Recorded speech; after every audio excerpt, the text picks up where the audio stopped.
पिछले विषय में कुछ है चर्चा के लिए?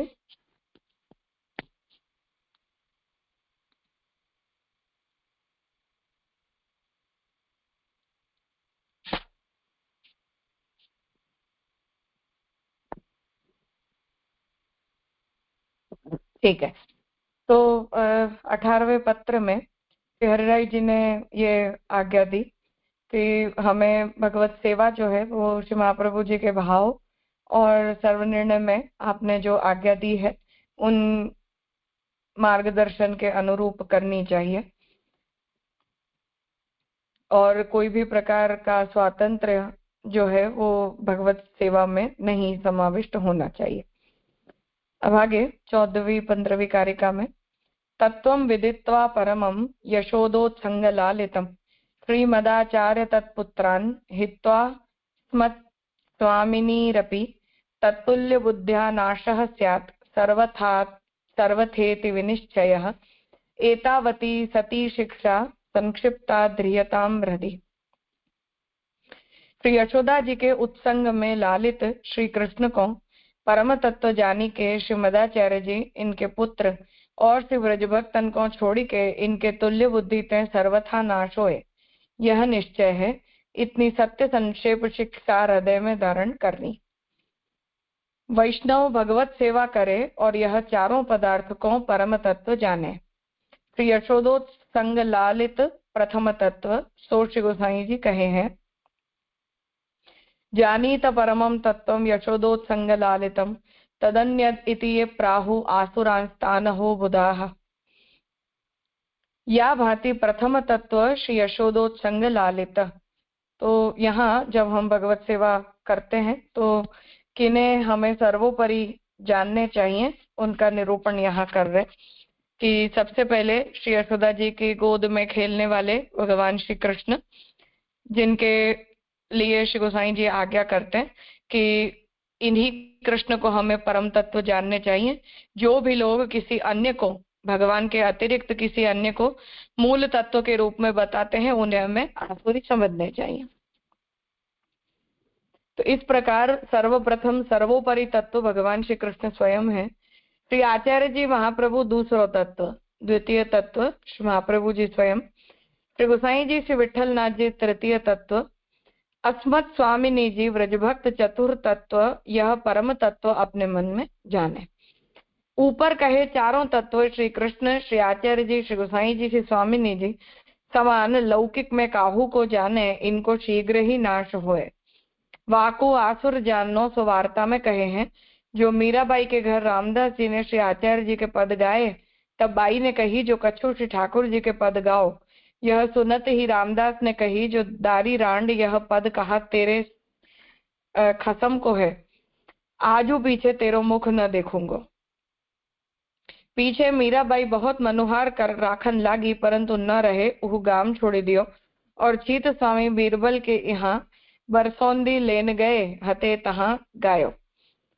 तो यहाँ ये आज्ञा कर रहे कि इन सभी को हमें अलौकिक जानने चाहिए, इनमें हमें लौकिक बुद्धि नहीं करनी चाहिए, और ये सभी समान है, भावनात्मक रूप से ये सभी समान है। तो उसके लिए उदाहरण दे रहे हैं कि रामदास जी ने श्री महाप्रभु जी का कीर्तन गाया और मीराबाई ने ये कहा कि ठाकुर जी का पद सुनाओ, तो उन्हें बुरा लग गया कि महाप्रभु जी और ठाकुर जी में भेद कैसे देखा। सूरदास जी के लिए भी ये बात आती है कि सबने उनसे कहा कि आपने सभी पद ठाकुर जी के ही प्रकट किए, महाप्रभु जी के कभी नहीं किए। तो दृढ़ई न चरण केरो में आपने अंततः द्विविध आंधरो कहते हुए ये बात कही कि मैं महाप्रभु जी और ठाकुर जी में भेद नहीं देखता, इसीलिए अंधा हूं।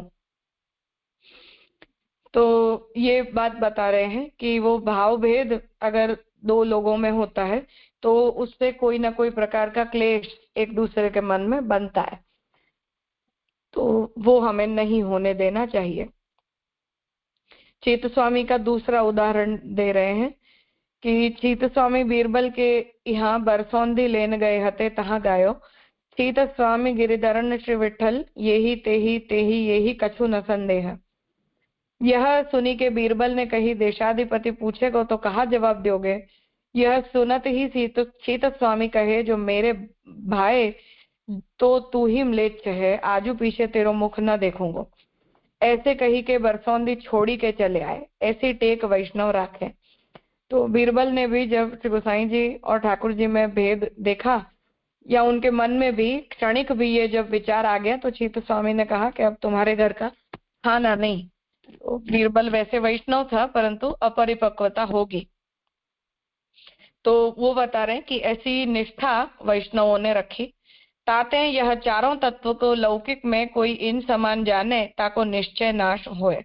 तो महाप्रभु जी को, गोसाई जी को या स्वामिनी जी को, व्रज भक्तों को यदि हम हमारे जैसे प्राकृत मनुष्य के रूप में अगर समझते हैं, तो वो हमारी आसुरी प्रवृत्ति है। अब श्री हरिराय जी कहते हैं, जो या प्रकार पत्र में शिक्षा लिखे हैं, तो तुम विचारी के हृदय में अवश्य ही धारण करियो। तो यहाँ अब आगे की 2 कारिकाओं से इस पत्र का आप उपसंहार करने जा रहे हैं। अन्येपि च उपदेष्टव्या यदि स्युः अधिकारिणः, मिलन्ति स्वेच्छया श्रद्धा युताः पृच्छन्ति चेत्तदा। शब्दार्थ, जो अन्य हूँ अधिकारी मिले और श्रद्धा युक्त होए अपनी इच्छा ते पूछे, तो इनको हूँ उपदेश करनो। टीका, यह ऊपर शिक्षा कही है, तो और के आगे मति कहियो। कोई शिक्षा के अधिकार लायक होए ताके ही आगे कहियो। तो भगवत इच्छा ते आप ही आए के प्रार्थना करी श्रद्धा युक्त होए पूछे, चित्त लगाए के सुने तासो कहियो। अपनी इच्छा ते बुलाए के मति कहियो। यह सर्वोपरि सिद्धांत है, ताते अधिकारी पात्र विना रस नहीं ठहरे, यह जानी के और के आगे मति कहियो। तो यहाँ आप उपसंहार करते हुए ये आज्ञा कर रहे हैं कि शिक्षा पत्र यद्यपि उन्होंने अपने भाई गोपेश्वर जी के प्रति लिखे हैं, परंतु ये सर्वाधिकारक है। परंतु ये सर्वाधिकारकता ऐसी नहीं है कि किसी के भी सामने हम इसका विवेचन कर दें। इसलिए श्री हरिराय जी इस विषय की स्पष्टता कर रहे हैं। श्री महाप्रभु जी ने भी सर्वनिर्णय प्रकरण में जब गुरु के योग्यता का विचार किया है, वहां आप ये आज्ञा करते हैं कि शिष्य की भी एक ही योग्यता है, और वो है जिज्ञासुता। तो भजेत जिज्ञासु आदरात, ऐसा कृष्ण सेवा परम वीक्ष्य की अंतिम पंक्ति में श्री महाप्रभु जी आज्ञा करते हैं। तो जिज्ञासु को जो है वो शिष्य बनाना चाहिए। तो शिष्य गुरु के 3 गुण बताए और शिष्य का 1 गुण बताया कि वो जिज्ञासु होना चाहिए। तो उस विषय में यहाँ ये आज्ञा कर रहे हैं कि शिष्य जो है वो यदि जिज्ञासु हो, अपनी इच्छा से कुछ जानना चाहते हो, प्रभु के विषय में या मार्ग के संबंध में कोई जिज्ञासा प्रकट करे, तो ही उन्हें इन विषयों का निरूपण उनके सामने करना चाहिए, अन्यथा नहीं करना चाहिए। जीव तत्परता सिद्धौ कृपालुः तेषु तुष्यति, यथा विषयिणाम तोषो दूतिकासु तथा हरेः।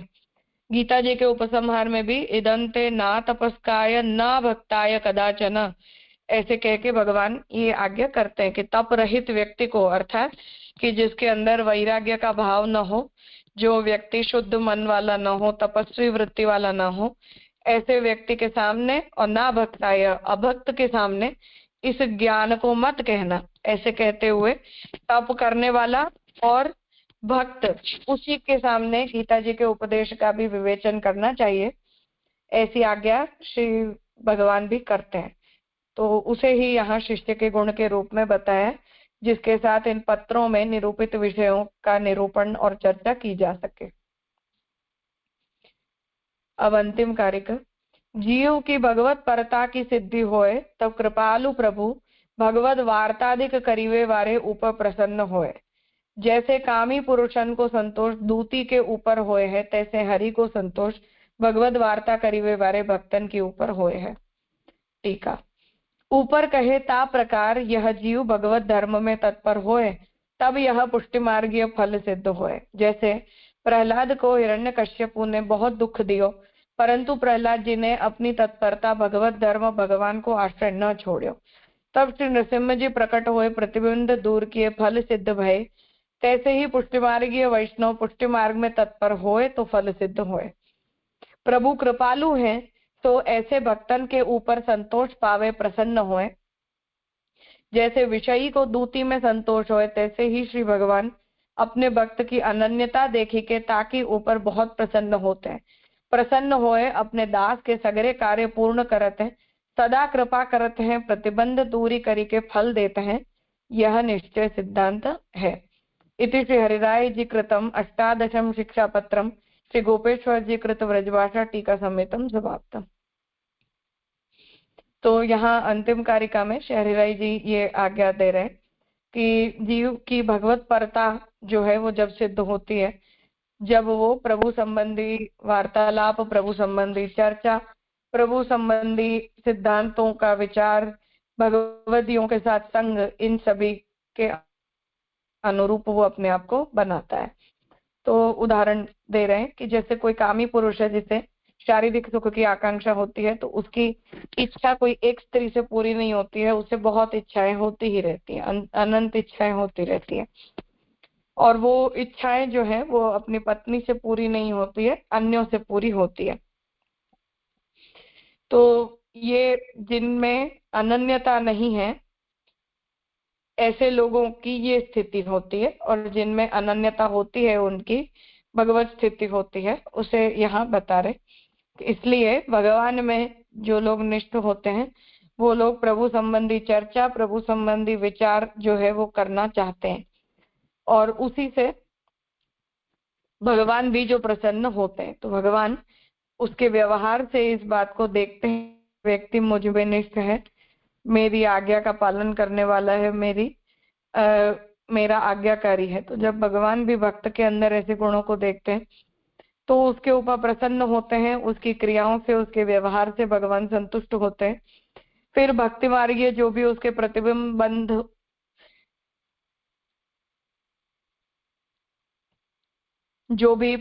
होते हैं उन्हें भगवान निवृत्त करते हैं, और फिर ऐसा अनन्य भाव वाला जो भक्त है वो इस मार्ग में निष्ठ होकर और फिर अंततः उत्तम पुष्टि मार्गीय फल को प्राप्त करता है। तो ये प्रकार यहाँ बताते हुए 18वें पत्र को आप यहाँ संपन्न करते हैं।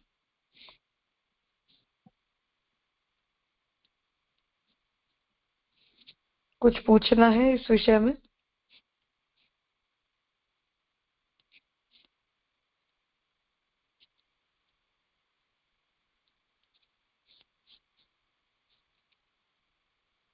ठीक है, आगे 29वां पत्र है। 19विंशतितम शिक्षा पत्र में यह कराल कलिकाल में कुसंगत है, सत्पुरुषन की हु बुद्धि नाश पावते, तहाँ सत्संग तो अत्यंत दुर्लभ है। तासो निरंतर अष्टाक्षर मंत्र को उच्चार करिके मन श्रीमदाचार्य का शरण करनो सो निरूपण है। ऊपर कहे ता प्रकार वैष्णव तत्पर रहे तो फल सिद्ध होए। तामे यह कलिकाल महाबाधक है, या सो बचे तो फल सिद्धि हो, ऐसो आगे कहते। तो अब यहाँ कलिकाल में कुसंग से सत्पुरुषों की बुद्धि जो है वो नष्ट हो जाती है। ऐसे समय में सत्संग की दुर्लभता होने के कारण यदि कोई उपयुक्त व्यक्ति हमें प्राप्त नहीं होता है तो स्वयं ही हमें भगवत स्मरण रखते हुए महाप्रभु जी के प्रति आश्रित रहना चाहिए। ये बात बताने के लिए अब आगे के पत्र में इस विषय का निरूपण कर रहे हैं। इदानीं वर्तते कालः करालः कलिरीदृशः, यस्मिन् विनश्यति मतिः सतामपि कुसंगतः। शब्दार्थ। अब ऐसो कराल कलिकाल है जामे सत्पुरुष की हूँ मति कुसंगतें नष्ट हो जाए है। टीका। यह अब जो काल वर्तमान है सो महाकराल है, प्रसिद्ध या को प्रवाह देखियत है, काहे ते जो सत्पुरुष की मति हूँ कुसंगति ते भ्रष्ट भई है, तो अज्ञानी की बुद्धि भ्रष्ट होए या मैं कहा कहनो। ऐसो कठिन काल आयो है, तहाँ कोई कहे जो सत्पुरुष की बुद्धि क्यों भ्रष्ट भई, तहाँ कहते। तो कलयुग में हम जिस स्थिति के अंदर हैं उसका वर्णन कर रहे हैं कि ये कलिकाल जो है वो बहुत कठिन काल है, बहुत मुश्किल है ये समय बिताना, और इस काल का प्रभाव इतना ज्यादा है कि जो सत्पुरुष हैं उनकी भी जो बुद्धि है वो इस कलयुग के प्रभाव के कारण विपरीत हो जाती है। तो ऐसे समय में जो है वो हमारे लिए क्या आज्ञा है, क्या उपदेश है, तो उसका निरूपण अब आगे कर रहे हैं। सत्संगो दुर्लभो यत्र सततम सत्प्रसंगतः कथाः कृष्णचरित्रैक युता नित्यम भवन्ति ही। सत्संग दुर्लभ है, जा सत्संग में सत्पुरुष के प्रसंग सो श्री कृष्ण के चरित्र करी के युक्त ऐसी कथा नित्य होते। टीका। सत्संग तो बहुत दुर्लभ है, मिलत नहीं। निरंतर दुस्संग ते सत्प्राणी की बुद्धि नाश भई है। एक क्षण हूँ भगवदीय को प्रसंग दुर्लभ भयो है, तो सदा कहाँ ते होए। जब निरंतर भगवदीय को संग होए, कृष्ण की कथा कृष्ण की लीला प्रीति सो सुने, नित्य श्री कृष्ण की सेवा करे, सो जो भगवदीय आपहु भगवत सेवा करत होए, कथा लीला सुनत होए, ऐसो भगवदीय होए आपहु करे, और को बतावे ताको संग करे। ऐसे भींजियो कपड़ा होए, सो सूखे कपड़ा को भिंजावे, तैसे ही आपू भगवत धर्म में तत्पर होए और हु को तत्पर करे। तो सत्संग का यहाँ महात्म्य आप बता रहे हैं कि कलयुग के अंदर सत्संग प्राप्त करना बहुत दुर्लभ है। हमें एक व्यक्ति कुछ समय के लिए भी सत्संग हमें कठिनाई से प्राप्त होता है। तो हर समय तो सत्संग या 24 घंटे कोई व्यक्ति का संग, उत्तम भगवदीय का संग हमें कहाँ से प्राप्त हो पाएगा, ऐसा उद्गार आप यहाँ प्रकट कर रहे हैं।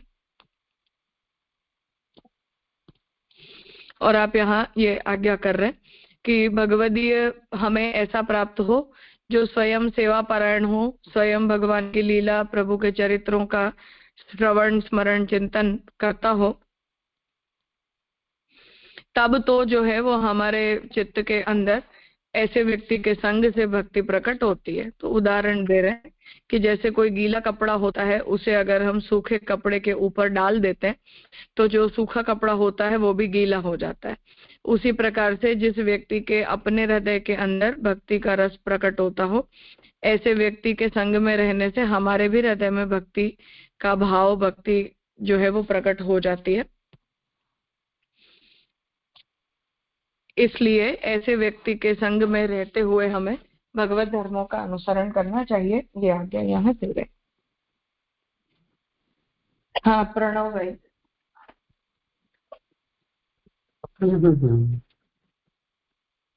प्रणाम राजा। पिछले पत्र के वो 15वें श्लोक में मूल में कार्य आपकी का आवाज मुझे सुना ही नहीं दे रही है। हेलो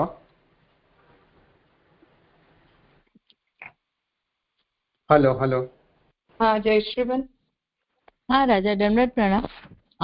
यहाँ जो बताए ना दूसरी कारिका में आपूहू करे औरों को बतावे, तो आपूहू करे तो समझ में आए कि औरों को बतावे यानी समझाए कि मेरी आवाज आ रही है आप सबको? आ रही है राजा, नहीं आ रही है आवाज मेरी?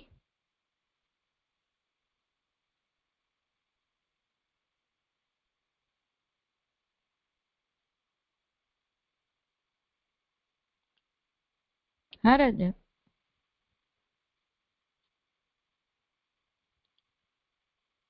अच्छा, पर मुझे आप लोगों की सुनाई नहीं दे रही थी। अब बोल के देखो। आ रही? हाँ अब आ रही है। आ रही है। हाँ हाँ अब आ रही है। यहाँ जो बताए ना कि आपूहू करे, दूसरी कारिका में आपूहू करे औरों को बतावे, तो वो कैसे लिख देने को औरों को बतावे? तो अपने यहाँ तो ना बताइए है ना कि जो स्वीया नाम भक्ता नाम, तो दो है, आत्मीय और स्वीय है, भक्त है, उनको ही दिखा दर्शन करावे, तो यहाँ औरों को बतावे वो बात कैसे समझनी? भक्तों को बताए, जो स्वीय भक्त है उन्हीं को बताए, उन्हें भगवत सेवा में प्रवृत्त करे, उन्हें प्रेरित करे, ऐसा ही तात्पर्य है। हाँ, इसका अर्थ ऐसे भी हो सके कि दर्शन खुला कर दो, ऐसे कुछ है, इसीलिए बताया पूछा मैंने। हाँ हाँ हाँ दंडवत प्रणाम।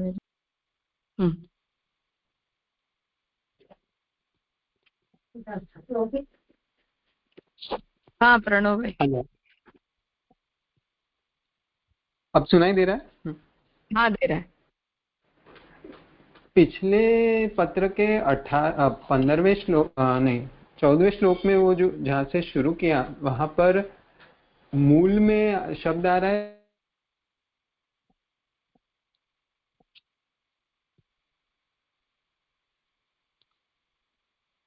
फिर से चली गई। श्रीमद आचार्य हेलो हेलो। हाँ हाँ अभी आ रही है। अब 18वें पत्र के जो शुरुआत के 2 श्लोक थे 14 और 15, उसमें 14वें श्लोक में जो मूल है उसमें श्री हरिराय जी बता रहे हैं श्रीमद आचार्य तत्पुत्रान, और उसका जो अनुवाद कर रहे हैं वहां पर 4 तत्वों में जो पहले ठाकुर जी को, फिर श्री महाप्रभु जी, श्री गुसाई जी ले रहे हैं, तो शायद तत्पुत्रान में दोनों अनुवाद साथ आएंगे ना, श्री गोपीनाथ जी एवं श्री गुसाई जी। एक मिनट।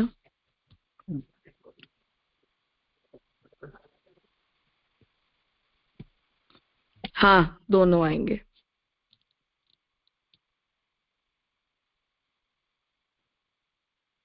जी राजा। और यहाँ पर अस्मत् साथ में क्यों, मतलब अस्मत् स्वामिनी जी है, मतलब मूल में तो अस्मत् स्वामिनी रपी।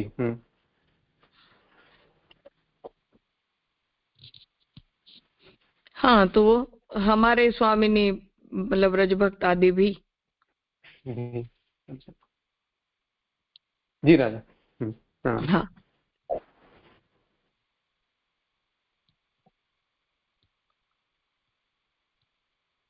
किरण, हाँ बोलो। दंडवत प्रणाम जय जय।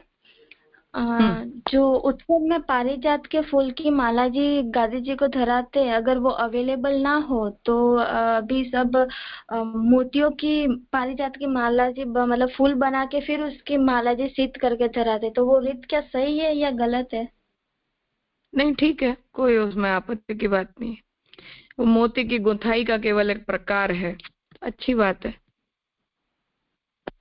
अच्छा, तो हम मोती की अगर अवेलेबल ना हो तो मोती की गुथ के मतलब धरा सकते हैं ऐसे? हाँ धरा सकते हैं। जी राजा, दंडवत प्रणाम। ठीक है ठीक है, तो आज यहाँ रखते हैं, आगे का विषय कल करेंगे। प्रणाम राजा।